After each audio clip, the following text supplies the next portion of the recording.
Gente, tengo buenas noticias, al fin sé lo que buscan las mujeres en los hombres. ¿Morales? ¿Músculos? ¿Dinero? Que no las sigan desde su casa en la calle Simón Bolívar hasta la escuela de lunes a viernes excepto los feriados y los jueves porque ese día las donas están de oferta. No, lo que quieren las mujeres es que sepas la historia económica de algún país africano, y qué mejor país africano que nuestro amigo Mauricio. Hoy les hablaré sobre Mauricio, su caótica y curiosa historia, cómo esta impactó en su desarrollo económico, explicaré cómo es que una nación sin recursos naturales experimentó un crecimiento tan vertiginoso que actualmente se encuentra a las puertas del desarrollo, y por último, oye, ¿dijiste calle Simón Bolívar? Sí, por... Esa es mi hermana, qué hijo de put... Antes de comenzar creo que es necesario una pequeña introducción sobre Mauricio, pues es un país pequeño, irrelevante, y que casi nadie conoce. Mauricio es una pequeña isla ubicada en medio del Océano Índico, cuenta con 1.300.000 habitantes, su bandera se parece a la de los gays, y aunque técnicamente es parte de África, en realidad ambos tienen tanto en común como yo con la agresión a un acosador que seguía a una joven desde la calle Simón Bolívar hasta la escuela de lunes a viernes excepto los feriados y los jueves porque ese día... Las personas del continente negro nunca se asentaron allí por su cuenta, pues simplemente estaba demasiado lejos e incluso luego de ser descubierta por árabes y portugueses, nadie establecería un asentamiento permanente hasta la llegada de los holandeses, quienes en su intento por crear un mega imperio comercial se murieron. ¿Cómo que se murieron?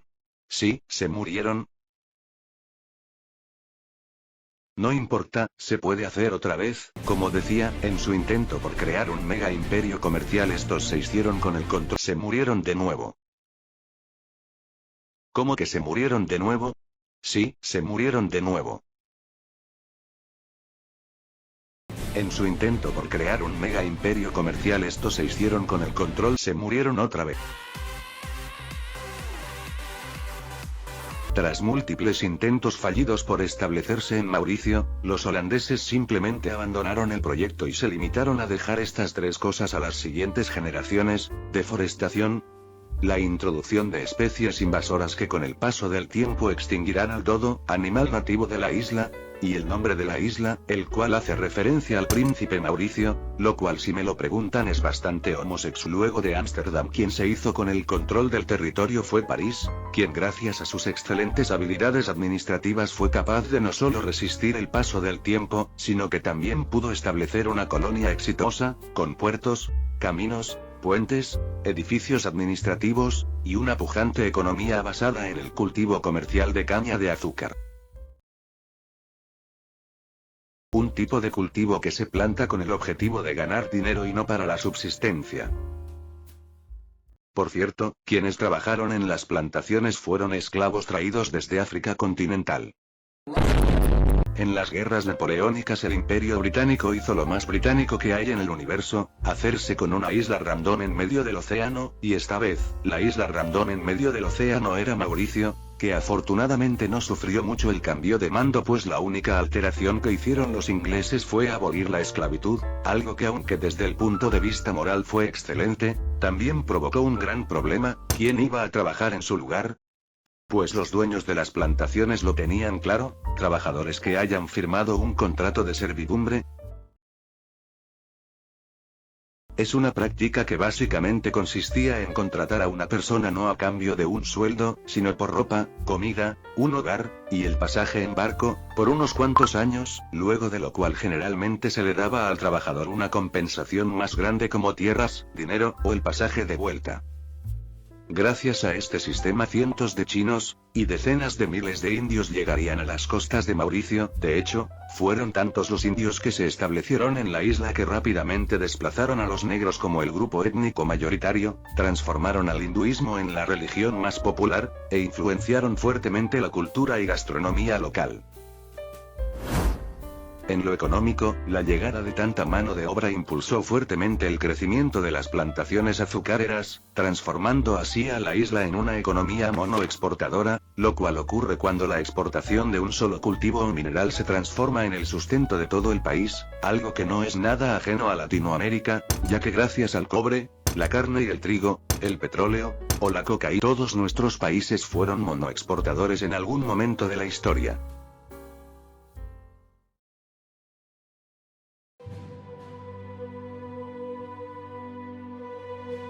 En 1968, luego de sufrir por más de 150 años de los abusos de Londres, Puerto Luis finalmente era soberano. Sin embargo, realmente no había mucho que celebrar. El país era uno de los más atrasados en el mundo tecnológica, económica, y socialmente hablando. El sustento de toda la isla era el azúcar, lo que en pocas palabras significaba que si el precio de este producto caía, la economía de todo Mauricio le haría una visita a Jack en el Titanic.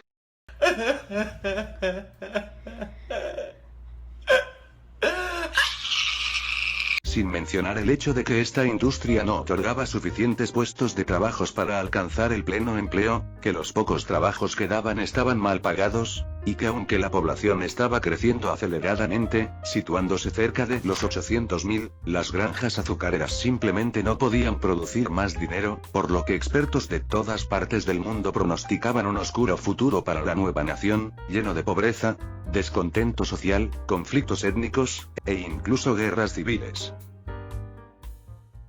Vamos, como el 90% de los países africanos. Para evitar esto, los mauricianos tenían un plan: traer la revolución industrial al Océano Índico. Pero, ¿cómo exactamente?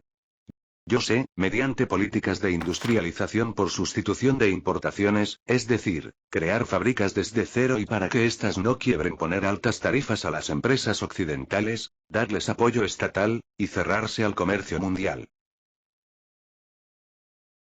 Pues esa definitivamente es una mala idea, persona imaginaria creada para este video, con la que me reconcilié luego de darme cuenta de que no tengo una hermana y que la persona que seguía era mi hermano Luis con falda. Y es que sí, ayudar a las empresas en sus primeros años es algo clave para el éxito económico. Sin embargo, su mercado interno era más pequeño que la historia del PSG, sin mencionar que todos en la isla eran pobres, por lo que simplemente no era posible basar la economía en el mercado interno. Oye, ¿a qué te referías cuando dijiste hermano Luis con falda? Afortunadamente el gobierno de Mauricio se dio cuenta de este error a tiempo y creó las zonas de procesamiento de exportaciones, las cuales básicamente eran zonas en las que regía un modelo más liberal, con bajos o cero impuestos, subsidios para las empresas recién creadas, y tarifas reducidas para las máquinas, materias primas, y todo lo que las fábricas necesitan para funcionar.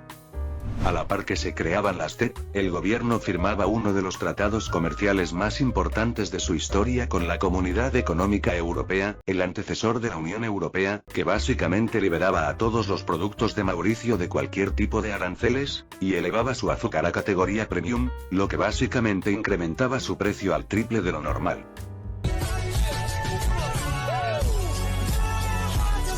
Como se podrán imaginar, los dueños de las plantaciones de azúcar hicieron más dinero que un vendedor de diccionarios en Chile, dinero que utilizarían para crear nuevas empresas centradas en la producción industrial, aprovechando los enormes beneficios que otorgaban las TEC, lo cual dio como resultado un crecimiento vertiginoso en la economía, un significativo aumento en los ingresos por exportación, un importante alivio para el desempleo crónico, y sorprendentemente, el precio del azúcar bajo.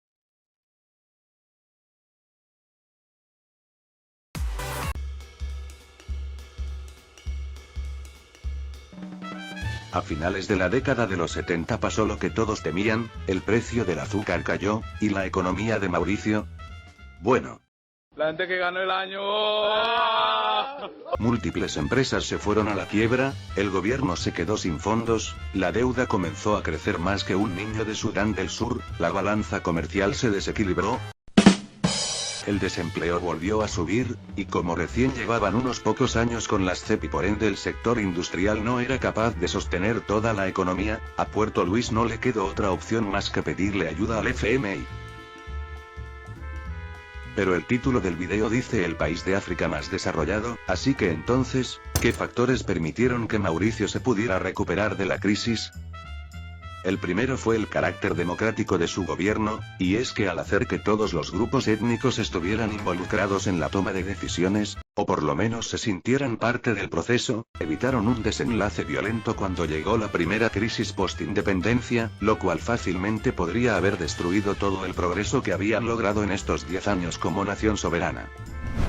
Lo segundo fueron las políticas responsables que llevaron a cabo para salir de apuros tales como mantener la institucionalidad, respetar la propiedad privada, recortar los gastos cuando debían hacerlo, ofrecer ayuda solo cuando tuvieran la capacidad de hacerlo, dejar de pedir prestado, y controlar la inflación, lo cual les permitiría estabilizar lo suficiente al país como para permitir la llegada del tercer factor, una alta inversión extranjera, y es que como en aquel entonces naciones como Hong Kong, Corea del Sur, y Taiwán se estaban haciendo tan ricas que ya no era factible tener fábricas intensivas en mano de obra en su territorio, muchos empresarios vieron en la isla la opción perfecta para crear nuevas manufactureras, lo cual lógicamente hizo que la revolución industrial ahora se llegase a Mauricio, que pasó de tener 125 empresas en las cepa inicios de la década de los 80 a 600 en solo 4 años, a lo que se debe sumar el nacimiento de un nuevo y lucrativo sector, el turismo.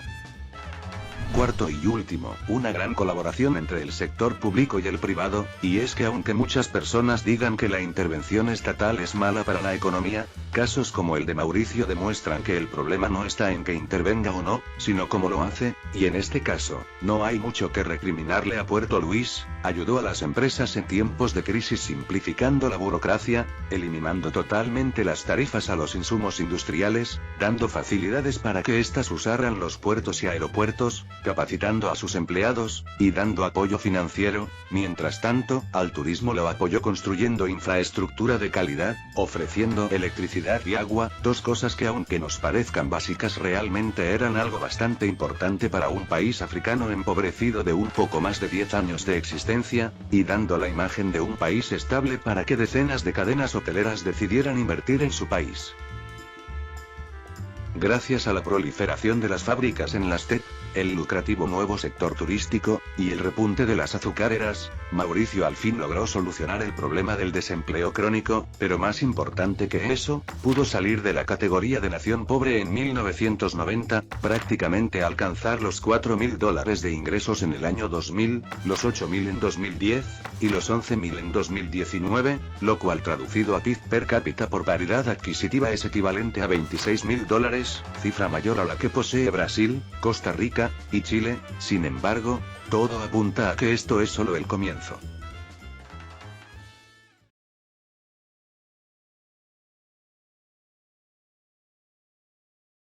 Tengo malas noticias, estos últimos años no han sido muy buenos para Mauricio. La Unión Europea canceló el trato especial que le daba a su industria azucarera, el sector manufacturero se está enfrentando al encarecimiento de la mano de obra, y el sector turístico sufrió un gran golpe con la crisis del coronavirus, pero ¿saben? Eso está bien. Bueno, lo del turismo no, eso debió doler más que cuando te golpeas en el dedo pequeño del pie. Lo del azúcar significa que Europa ya no ve a Mauricio como un país pobre con el que hacer caridad, sino como un socio comercial serio, y la caída en la importancia del sector industrial no es algo de que preocuparse, de hecho, es una buena señal que su población ya no sea apta para trabajos poco cualificados. Además, los puestos de trabajos perdidos en las fábricas están siendo reemplazados por unos mucho más lucrativos en el sector de los servicios tales como el telemercadeo, marketing, servicio al cliente, procesamiento de la información, servicios de operaciones de recursos humanos, servicios de cadenas de suministro, servicios bancarios, y tecnología de la información. Disculpa, antes dijiste que como este es un país pequeño realmente es una mala idea basar la economía en el consumo interno, así que entonces, ¿están tomando una mala decisión? Para nada, y es que Mauricio no solo está ofreciendo servicios dentro de su país, sino que poco a poco se está convirtiendo en el centro del índigo. ¿Pero por qué Mauricio? ¿Por qué no un país más grande como Kenia, Pakistán, o Madagascar? Pues de partida porque tiene una localización geográfica muy estratégica, está entre medio del continente que más se espera que crezca en lo que queda de siglo y uno de los países que más ha crecido en los últimos años, también porque posee la particularidad de haber firmado tratados de libre comercio con la India, Pakistán, Turquía, China, y toda África, algo de lo que no muchos pueden presumir, por lo que si una empresa india quiere enviar bienes a Tanzania, estos pueden ir primero a Mauricio, para posteriormente embarcar rumbo a su destino original y evitar así pagar caros impuestos. Con los servicios ocurre lo mismo. Si una empresa de análisis de datos de China desea comenzar a hacer negocios en el continente negro, su mejor opción para evitar firmar una pila de papeles sería sin dudas construir una oficina en las paradisíacas costas de Puerto Luis. Otro factor que está contribuyendo al auge de Mauricio como el centro del índigo es que a comparación con el resto de países de la zona, su mercado ofrece mejores condiciones. De partida, quienes hagan negocios allí no deberán lidiar con una dictadura o gobiernos que podrían caer en cualquier momento, sino con buenas instituciones, estabilidad política, respeto por el imperio de la ley, tradición republicana, separación de poderes, pocos conflictos, y un muy bajo índice de percepción de la corrupción. También disfrutarán de una burocracia simple y trámites rápidos dignos del 13º país en el que es más fácil hacer negocios, una comunicación directa con el gobierno mediante el Consejo Económico Conjunto, donde podrán expresar sus inquietudes, dar su opinión sobre políticas comerciales, y explicar cómo los afectarían ciertas medidas, y por último, tendrán a su disposición una población más que cualificada, que ha recibido una de las mejores educaciones que se ofrecen en el continente negro, y que además es multilingüe al saber francés, el cual es básicamente igual a la lengua nativa de la isla, inglés, idioma que aprendieron por los siglos que pasaron siendo parte del Imperio Británico, y mandarín y varias lenguas de la India, las cuales las saben debido a que sus ancestros son originarios de esas tierras. En fin, personalmente creo que es maravilloso que una isla sin recursos naturales, pobre, y sobrepoblada pudo enfrentarse a la lógica y logró alcanzar la prosperidad únicamente gracias a las buenas políticas, pero no tan maravilloso como las valiosas enseñanzas que aprendieron hoy. Nunca dudes en mostrar tu homosexualidad al mundo, podrían hacer un país de eso, y ten mucho cuidado con dejar una falda cerca de la habitación de tu hermano. Mi nombre es Sergio, soy un simp, y me oye, en serio, ¿a qué te referías con lo de tu hermano Luis con falda?